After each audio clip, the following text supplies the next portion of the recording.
RC and I go way back. We're both Ugandans that came from a country that was led by a reprobate, Idi Amin. In the 70s, Idi Amin kicked a group of Ugandan Indians out of the country, gave them 90 days to leave the country, and Patel's family was one of those families that left. My family left to become refugees in Kenya, where I grew up, and he grew up in Nairobi eventually, then London, and then came over to the US. You come into the US and you come here to do great things. You don't come here to become lazy and do nothing. For us, the US symbolized business, it symbolized self-actualization, and that if we were given a chance, we would do great things in this country. His character, his personality, he's the type like to help people. He's the type always want to be involved in the community. Whatever we did in the neighborhood, he was there with us. He just doesn't exaggerate a lot, but when you do find out, you're like, wow, what a great man.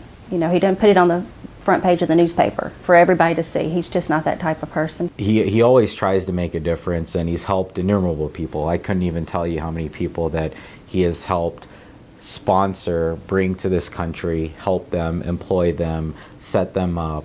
You know, they're able to purchase their first house, live the American dream, start a family, and just replicate what he had accomplished over the years. Most of those years he was very busy. And I've seen people just show up at the office, no appointment, no anything, and possibly he had not seen these people in years, but he had known them at one time, and they would show up and want to see him for a loan. They want to just talk to him and ask his advice about stuff, and he never turned them away. When I was studying my law and I was preparing for my bar exams, I needed a job to support myself. One of my friends from New York, she said that, why don't you contact RC in Atlanta? I said, who RC? I really don't know him. So he said, just go and talk to him. He's a nice person. And I went to him. That was my first meeting. I never met him. He offered me a job in his company. I was really happy and surprised. And I said, RC, I'm really glad to meet with you. There are very few people who are out there who would immediately would go to help out someone to whom you really did not know much. I still remember RC said, it's for the community. I understand the pain being an immigrant, so I want to help to people who are having difficulties. I always remember him that anytime if I grow big, not to forget that first I'm a human being and I must reach out to people the way RC had reached out to me. Every day there's someone who calls him in need of help, whether it's a small business owner or a young kid in need of a job. I've known him, RC Patel, which is Rajesh Patel, since 2000. We purchased a motel back in April 2000. After 2 years, we decided the property wasn't performing that good. So I had decided to, see if I can able to get out of my investment and move on. When we bought the property, it was a lease agreement, 3 years option to buy, and on the terms it said non-refundable deposit.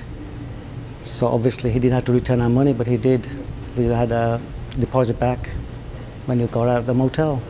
He gave us a second chance, and obviously with that we bought a house. My kids finished education at the Walton High School, good school district here. We bought a liquor store, and we just kind of settled down and moving with our lives. Those kind of fundamentals, they're just inherent in him, where to this day, no matter ups and downs in life or business successes and failures, he's always remained constant as a just giving, honest, humble, hardworking individual. The Global Soul Project is a small little NGO that I founded about now it's coming to 6 years ago. And it was premised around a very simple but unique idea, which was to take partially used bars of soap from hotels and to recycle them into brand new soap. And it was rooted in the fundamental idea that the US was throwing away about 800 million bars of soap every year, which is about 2.6 million bars of soap every single day. In juxtaposition, we have about 2 million kids that die around the world because of lower respiratory diseases like diarrhea. We're taking the soap and giving it to credible organizations like the Center for Disease Control, Care International. He knew a lot about hotels. Do the hotels dump soap in the trash? And the answer was yes. Is it part of the heaviest things that you dump around? Yes. So he was giving me the patented industrial information that I needed to then come up with a good business proposal to take to donors or investors, so that I can actually say intelligently, yes, hotels do this. Yes, this is how much soap goes into the trash. And the question there was the intersection. How can you get me some of that soap to recycle and take back home? He would be making personal phone calls to people, to hotel owners, to say, please, you're doing it for a good cause, but you're also doing it because you're my friend, and I really want you to do this for me, please. So all those things that you need to start a business are not just money and capital. They're not just that you have a good product. They're also that you have a group of people that support you through the process, that encourage you if you fail, that challenge you if you don't do the right thing. All those things are what RC, my big brother, has done for me.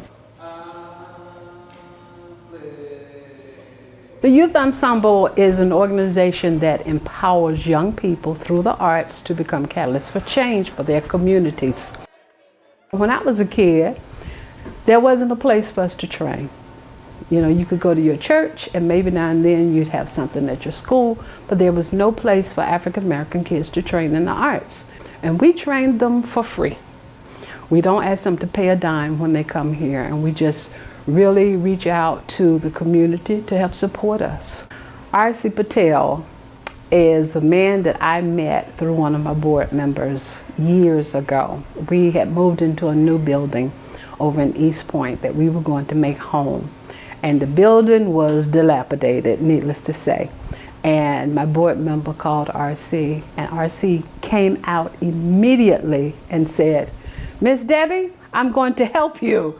And he came right in and put a brand new stage into the facility, and he was working on some other elements of the theater. And I mean, we were able to produce shows in that facility.